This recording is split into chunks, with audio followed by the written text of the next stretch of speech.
on the Global Committee for Responsible AI in the Military Domain, is a seasoned data protection and privacy expert who has held leadership roles globally, including as Ghana's Data Protection Commissioner, Head of Data Protection at the London 2012 Olympics, and Chairperson of Lawyers Hub in Kenya. Please let's welcome Patricia Adusei.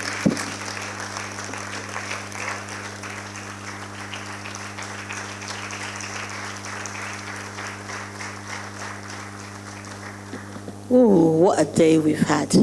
I've learned so much. The first thing I want to correct in the introduction is that I'm not a lawyer. So I am the chair of the Lawyers Hub. Lawyers love me. They see me, fortunately for me, as a learned friend, but not a lawyer, so I want to make that clear. I've learned so much today. I don't know about you. I'm quite happy and glad that I'm the last speaker. Am I the last speaker? Okay, so more or less I feel like I'm summarizing everything I've heard today because they've taken all my presentation. They have said everything that I would have said if I was the first speaker today. And so I will build what I have learned today into my test-style talk of 15 minutes, and you will need to stop me because I can go on till the cows come home. So I will build my learnings into the milestones of my life story so that it reflects everything that we have heard today in a way that you will see that we are not saying different things, but we are conveying the same message, especially to our young ladies here who are up and coming, aspiring future leaders of Ghana. And again, I want to say thank you to Anatu for putting something like this together, and the team, of course, for bringing something like this together, because it gives us the opportunity to prove to the world that women are not gatekeepers, that we are not blocking other women from growing. Otherwise, this will not be happening. This is for women by women. So it is a good example of women opening doors for other women and allowing the rest of us to learn from our peer women, even to assure ourselves that we are doing the right thing. So I've really enjoyed today. I've already been introduced. I'm Patricia, and I will tell you from the beginnings of my career and put the milestones in as advice for those listening. So from the age of 21, I've worked for government. I left Ghana after sixth form and went to the UK, where I was originally born, to carry on studying. So my father put me in the Guildhall University in London to study law. And so I went in there, stayed with family. And by the middle of the first year, I quit university. I left. You would ask me why, because I found a boyfriend. I really loved him. I wanted to get married. And as a young girl, I've always loved the family system. I come from a close-knit family where my parents stayed together until my dad died a few years back. So I'm used to the close-knit family system. And from a very young age, I wanted to have many children and be married. And I liked the idea of marriage. So I fell in love with this guy. And I quit school. I quit law school, and I just wrote. In those days, we didn't have emails, and like years ago, but it's really recent past.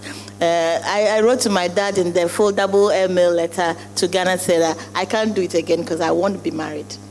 My dad never stepped in my way, even though he was my champion. He spent so much time. My dad himself, a barrister. Law is in the family. My dad's a barrister. My daughter is now a barrister too. I've lived my life growing with lawyers. I'm not surprised I'm the board chair of Lawyers Hub. It happens naturally in my life. So I quit law school. I got married. I had my babies, and I had another baby. And as fate will have it, marriage ended. We won't get into that. That's another whole long story. But I left. And so my first advice for you, that's my first milestone, is that be responsible for your own actions. My parents ensured that when you make a decision, they support you. They don't tell you off. And they didn't really, I didn't get a harsh letter for leaving school. They stayed back and let me do it. They received my husband's dowry and everything. We had this big engagement, and I carried on. I made family, and I had my daughters. But by age 26, I'd gone through divorce. What did I do? So this is the second advice I give you. Setbacks are normal for life. When you get a setback, it's time to have your reflections. You reflect about the decisions you made, and then you find a way to plow on. Again, today we've heard twice. First from Professor Azietu, and we've also heard from my sister, the engineer, sorry, I missed her name, Laurie, about the God factor. I have it too. Everyone should believe in something. You believe in God or Allah or something, but whatever you believe in becomes you. So I have this intuitive spirit, this discerning spirit that tells me it's time to do the reflection, time to make a new decision. The divorce happened, but I didn't wallow in self-pity. So don't wallow in self-pity when you have your setbacks. Don't let incidents or milestone in your life repress you and drive you into depression. Growing up in Ghana, we never heard the word depression. I only heard it lately, very late in my life, because I was in a different environment where people talk about how they're feeling in a very negative way. We didn't have those words here. You pick up yourself, you dust yourself, and you move. And my God factor in these situations is in Philippians 4, where Paul says, I plow on. You plow on when things happen, and you be content with what you have, and you plow on and hope for the best. So I had to make a new decision. The decision I made at that point in my life is to go back to university. Go back and study what I left. It was more difficult. It wasn't as easy as doing it as a single girl, sponsored by your parents who paid your fees. This time, I had to pay my fees. I had to work, and I had to take care of young children, same time. The next advice I'll give you is be determined. Focus on your goal and stick to it. Let passion drive you. When you know what you want, you go for it. I remember speaking to one lady at work during those times, Joan of beloved memory, about something that she had achieved. And she said, Pat, if you want something badly enough, you will go for it and you will get it. If you want something badly enough, go after it. Do what it takes to get it, and you will definitely have it. And so I went back to university, studying this time part-time evenings, working full-time, managing 2 young children. It was very tough, but I was so determined to do it. In the end, I had to bring my daughters home for my parents to help me at a point because of childcare. So my children stayed in Ghana for 7 years. I studied computing science in the evening, working full-time. So after 6 p.m. every day, peak time driving from where I worked to university. Those who know the UK, driving through the Blackwall Tunnel at 6 p.m. trying to get to lectures is madness. But I did it. For 7 years, I studied part-time evening, working full-time, being a mother. I did my degree in computing science, studying part-time evenings, and I added onto that my master's, my MBA in project management and consultancy, non-stop 7 years. And I already heard it said this morning, no social life, no running around to wild parties, no big house parties, no running around doing, I'm going to see my friend, no chin wag, no gossiping. I more or less shut some people out and focused on my books because I must correct the gap I had created in my life. So when things happen, dust yourself, do that inward reflection, and take a side step and move up because you can do it. Only you can champion your own cause. Another thing my father said to me, that if you don't say I am, no one will say thou art. And so you need to believe in yourself. Believe in your capabilities and what you can achieve. And push yourself. Again, another advice. You are responsible for your own self-development. With all that we are saying here, you can listen and choose not to do it. But if you want to do it, then you will be responsible for that decision and what it takes to drive you to achieve that goal. When I saw that I had made a mistake by leaving education, I had to correct it. I was so determined to make it good that I did not worry about the traffic, the evening studying. Not only did I study from 6 p.m. to 9 p.m. every night, but there was, fortunately in Europe, there are certain facilities that we don't have here, but there's midnight library. There's 24 hours library. I found myself sitting in the library at 2 a.m., getting on top of my assignments so that I can, because I can't do it during working hours when other full-time students are doing their work. So I had to do it in the middle of the night. Wake up in time to get to work early so that your work responsibilities will not be left to the side. Everything you do, another God statement, everything you do, do it diligently. Do it diligently as if you are doing it for God himself, so that you don't let any side down. If you are a team player at work, you need to hold forth, do your bit so that you don't leave your responsibilities for other team members to do. If you do that, their upset will impact you and upset your goal too. So you need to ensure that you are bringing all of these things together. Speaking to yourself, I like advising myself. I look at my situation and I give myself a pat advice. I listen to the situation, what I'm going through, then I sit myself down and advise myself. When you advise yourself like that, you give yourself very good advice. You give yourself very good, because you know yourself better than anyone else around you. You know exactly what you are into and what you need, what you want, what you have to do to get there. Then don't be shy to ask for help. In this, I just mentioned that I brought my children home for a while. I had to come back, rolling back to my parents and say, I've realized that you were right. Help me so that I can get my life back in order. And they obviously helped me. Go to people who know how to get to your I've heard some slang on Ghanaian streets, follow who know road. You follow those who are doing the kind of things that you want to do. Choose your friends wisely. In these times in your life, if you don't have good friends who will support your cause, they will drag you down. Find people who are equally minded, on your wavelength, people who will understand what you're doing, and ask them for support. Find friends who are also studying. Find friends who are also getting into the same business that you want to get into. And you will find that you motivate each other. And so I did it. And when I finished my university courses, I had my master's together. Within the same government office that I worked in, I was moved from the frontline work into the technology department. I started doing some computing programs because I had just finished computing science, decided to do some programming, but programming is not me. It's not me at all.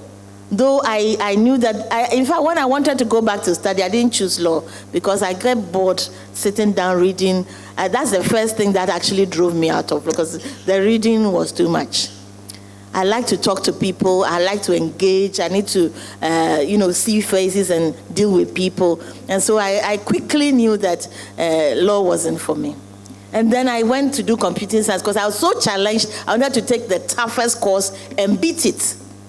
And be successful at it. So I decided to do computing science. This is the early 90s when we had just started having computers on our desks, and we had only been recently giving computers per head each. It used to be 4-to-1, 3-to-1, then we all had our own on our desk, and I thought, I'm going to do computing science and start programming. I did it. Tough. My programming results was quite difficult, but I passed my computing science with honors. I came back, I was put in the programming team at work. Very quickly, I realized that programming is not for me. If I have to isolate myself from people, crack my head, put a code together, I get bored very quickly. So I went to see management and let them know that I can't do programming, but I still want to do technical savvy stuff.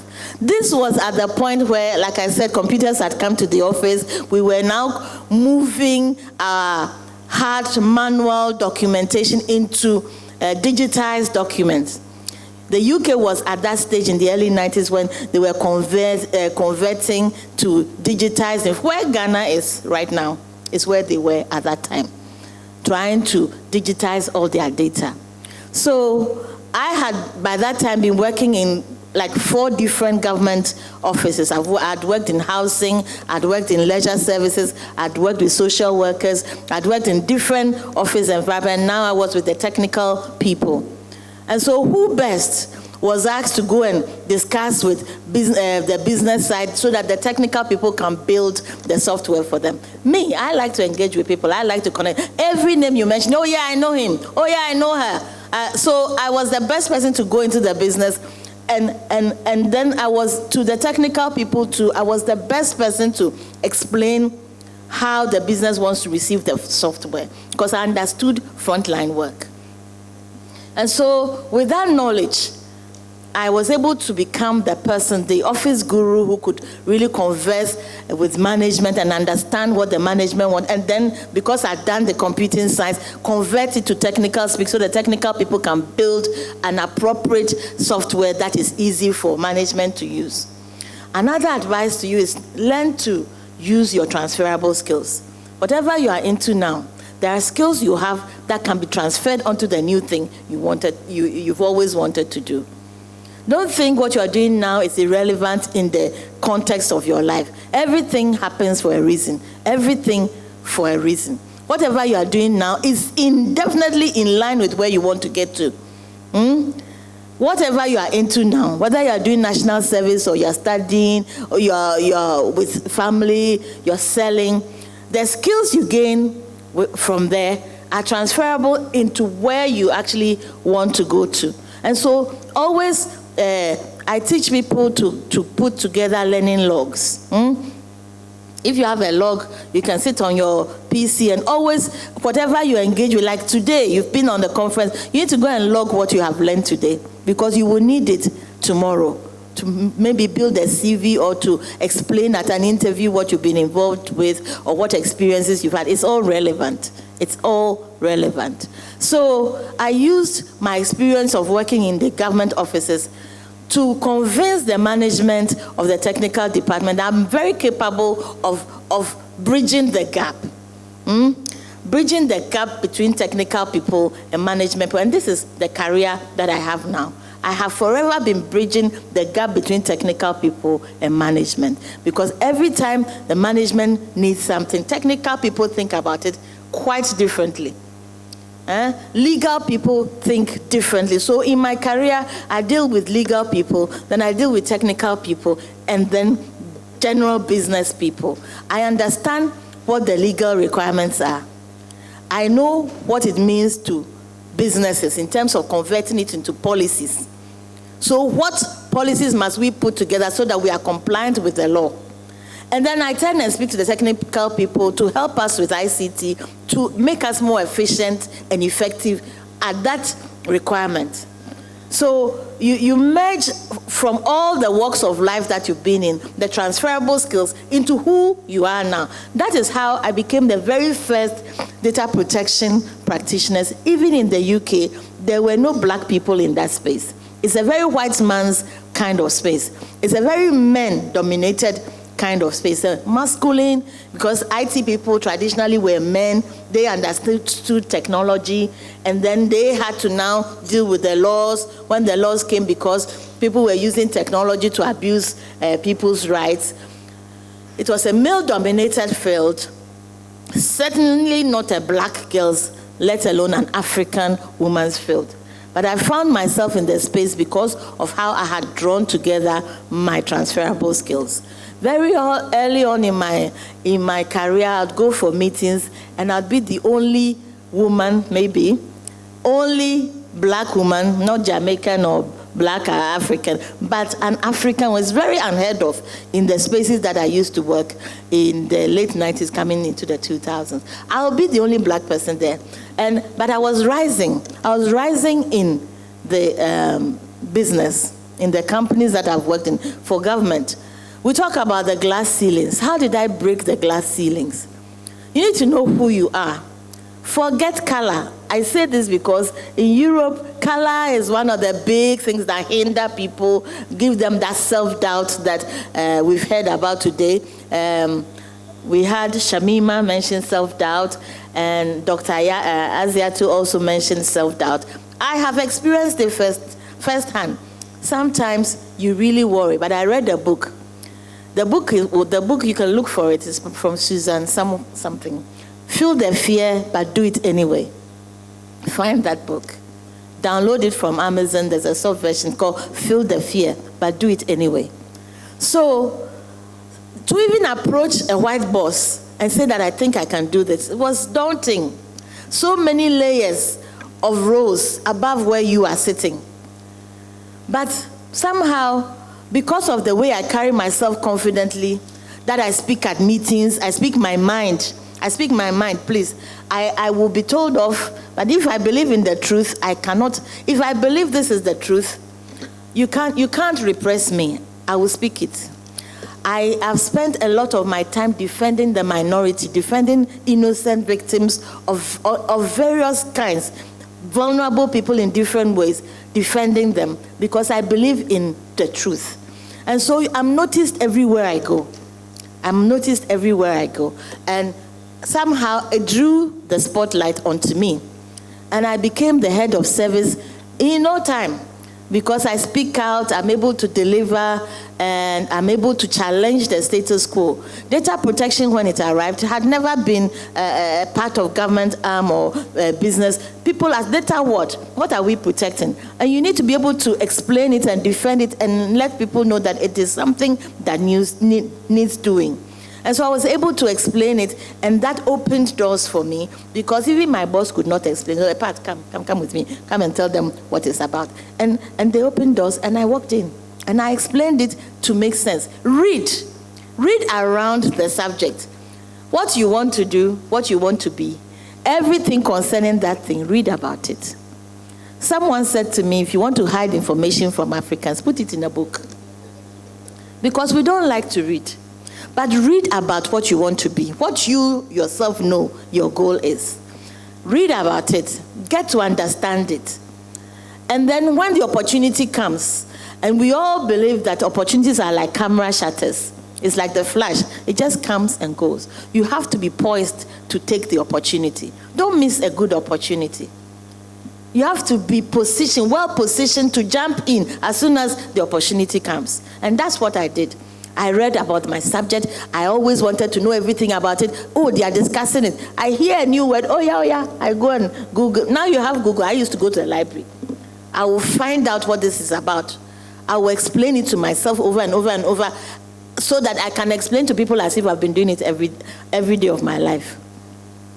So I interview well. When you give me an interview opportunity, I will explain, I'll give you examples, I'll give you case studies, as if that's what I do every day. So I got opportunities, doors were opened for me, I became the head of service. And then eventually, the Olympics was coming to London. They had to do everything. They had to do data protection too. And who else can be called to do this? But those who are able to speak boldly about it and explain too. So I was invited to become the head of service for data protection, Olympics 2012, the head of data protection for the big world project. This was a good opportunity for me. Just before that, I had volunteered. I had volunteered to go to the London Office of National Statistics to go about doing the collecting population census, leading a team of 5, collected the census for a whole London borough, and I was just paid little for doing it. But I volunteered and I did it. That's how I was noticed. And then the door was opened for me to head this for the London Olympics. I was managing 100 and something databases. These are not small databases. All the databases of athletes, volunteers, drivers, name it, we had a database for it. 106 databases, managed all in their thousands and hundreds of thousands. I was responsible for it.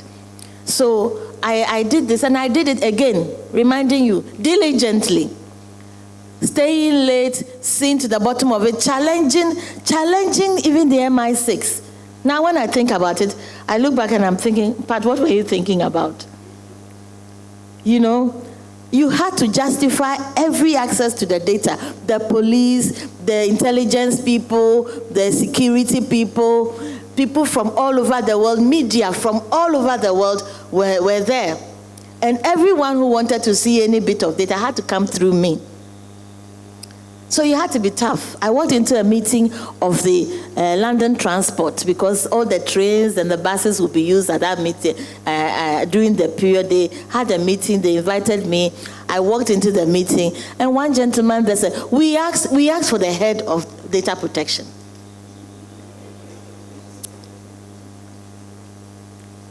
We asked for the head of data protection. They told us Patricia will be coming. So I said, I am she.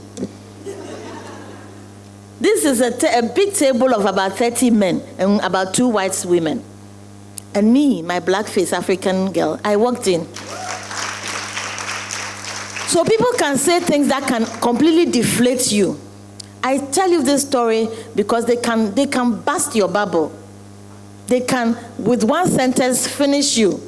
The look on their face is so disappointed to see me as the person that they were all waiting for. And I was a little bit late too. So they were fully seated when I walked in. And they asked to see the head of service, not me. Well, I said, well, I am she. So if you're not ready for the meeting, please excuse us and let's carry on with the meeting. And then you see all the apologies, people saying, no, well, I don't even agree with what they said. I wasn't one of them, and blah, blah, blah, blah, blah, blah. But you need to be bold. You need to be confident. And then you need to be able to handle difficult situations. You have to be poised to handle difficult comments. Take constructive criticisms. Take it boldly, because it won't always be positive. Someone said they wanted to do a lawyer, they are a lawyer and they wanted to do something, and someone deflated their bubble. Know what you want and look straight at what you want and go for it. Don't let anyone burst your bubble.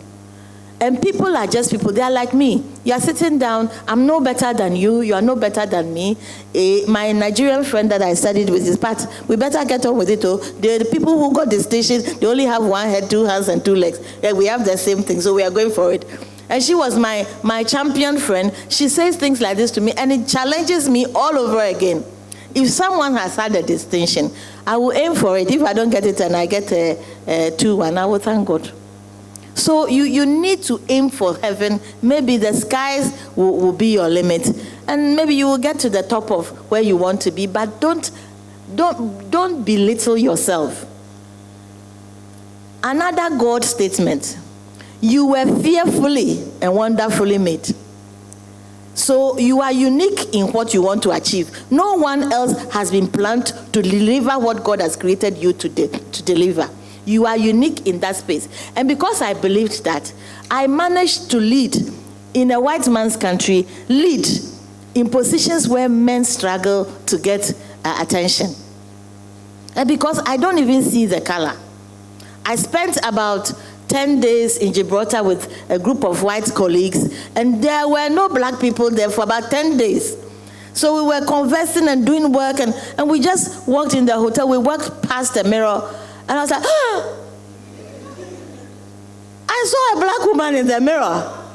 I had forgotten that I was the only black person amongst white people. But people, my color, really believe in racism. They believe that white people are so racist that it will not give them opportunity. That belief alone has stopped a lot of people from achieving. We don't have that here. But what we have here, from the experience I've had since I've been working in Ghana, is tribe. Hey, this one there, if you are this tribe, you can't do it too. It's for these people. We have politics, party. Hey, this is NDC, this is MP. Please, get rid of that. Believe in who you are and what you want to achieve. Cross boundaries. Be bold to cross boundaries. And deliver what you have to deliver. Unless someone physically opens their mouth to say you can't have it because you are this, even that I will challenge you. Unless I really don't want it. We have so many boundaries. In some countries, the boundaries are on race, on religion. I went to China, there were Ghanaians there, all repressed. Hey, if you say you are Christian here, you'll be in trouble. I stepped out. They will not kill you. You have to be careful though, but you don't let these invisible boundaries of race, religion, being a woman, this is a man's job, business, don't let it block you from achieving your dream. The positions I've held have traditionally been men's position. After I did the Olympics, I did World Vision International, who came headhunting me after the Olympics, and I was asked to head data protection for 105 countries at the same time. I didn't let it put me off. I have children, but I have empowered my children to know that their mom is very busy. So they believe it, and they empower themselves to get into their studies too, because they want to be like me. I took it on every 2 weeks. I was in a different country. Sally is my witness. Every 2 weeks, I was in a different country working and developing until the president called me to come and do the same thing for Ghana. Again, I didn't let country boundaries block me. I packed everything and I came. I didn't even know how it was going to be like, but I did. And for 8 years, I was the Data Protection Commissioner in Ghana until this year. So you really need to have your drive. We built it, we sustained it, and now we've handed it over. And now, look at me, I'm standing here explaining all of this to you, and I haven't had any inhibitions about moving. Women need to stand together, and we've heard already today about opening doors, about not being limited. A lot of that is within us. It's not external, it's in our head. A lot of the inhibitions, the blocking, is inside our head. How many women head of institutions did we get in the last government? Not many. I was about 1 of 10 women who were CEOs of institutions. Many of our women were deputies. But to be given the head of an institution, you need to have impressed somebody. That this person is capable of doing it. So this is why I say you work diligently. You don't know who's watching you. You don't know who's observing. Do your work with all diligence. Stay true. Be honest. Have integrity. And you will be noticed. You will be discovered. Not everyone in the world is so against women or not wanting women. The men have not decided to block us. We have blocked ourselves. I don't think men have decided to block women from coming to the top. They know that the world has changed. They have understood that women are achievers. Our husbands at home, they know what we are capable of doing. In fact, they are even intimidated by our presence. The rest is now on us. We are standing right outside the door. We have to hold the door, turn the lock, and open it. And go in.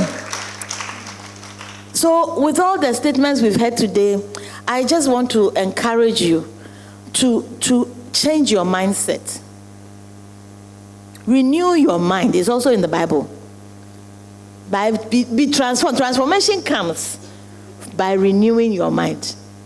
You need to renew how you see yourself, the way you think, the way you perceive things, and begin to champion your own cause. When you look at the mirror tomorrow, tell your mirror you are looking at a great achiever. You are looking at a winner. I never see myself any less. This is why I left government office and I've still bounced back. We will fall many times, but we will rise again. We will rise again and we will continue achieving. And so I have come out, I've already set up a new company. It's called the Establish, by the way. If you go to www.establish.com, it's my new company. And the company is to address all the gaps that I identified in the last 8 years that I was Data Protection Commissioner. Whilst I was Data Protection Commissioner, I was also co-chair of all Commonwealth Data Protection Commissioners with the UK ICO. We co-chaired it for the period. I was also president of all the Data Protection Commissioners of Africa. And so I got exposed to a lot of gaps in the African region and globally. I have recently been called to sit on the global committee for looking at AI in the military domain. So we have been traveling the world and having meetings and looking at how AI is impacting innocent and vulnerable people like you and I in the military domains through the weaponization of devices and automated systems.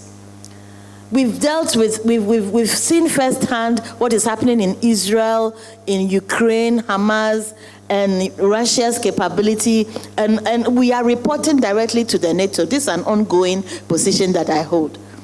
I'm hearing things that make me shiver as to how the world is about to change so dramatically. And we are looking at the possibilities that AI offers for good and for bad, and trying to mitigate the risks. How was I identified? Just going to a conference like this and speaking, I was discovered. I am the only black person on that committee. I speak for Africa in that committee. I was discovered because I was bold enough to step out to do some of this work. Again, lawyers have called me to sit on their board as their chair, not because I'm a lawyer, because they like the way I manage myself and speak. They don't want a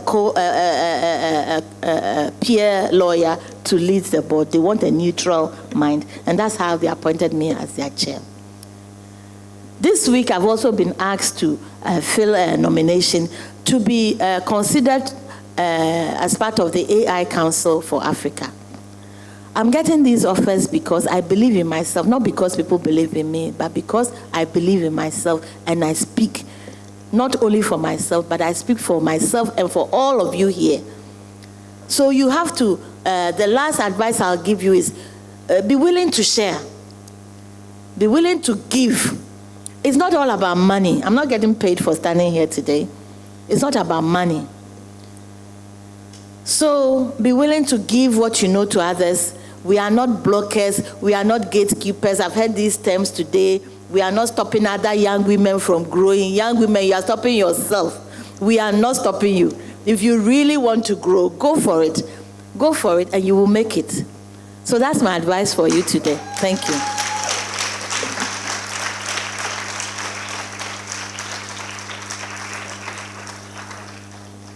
Thank you very much. Wow. I think we can do better. You know, I'll say it. Oh, wow. I'm very inspired. I hope we've all been inspired by these TED Talks. Ask your neighbor, do you believe in yourself? What did they say? They didn't answer. They say yes. That's good. Fantastic.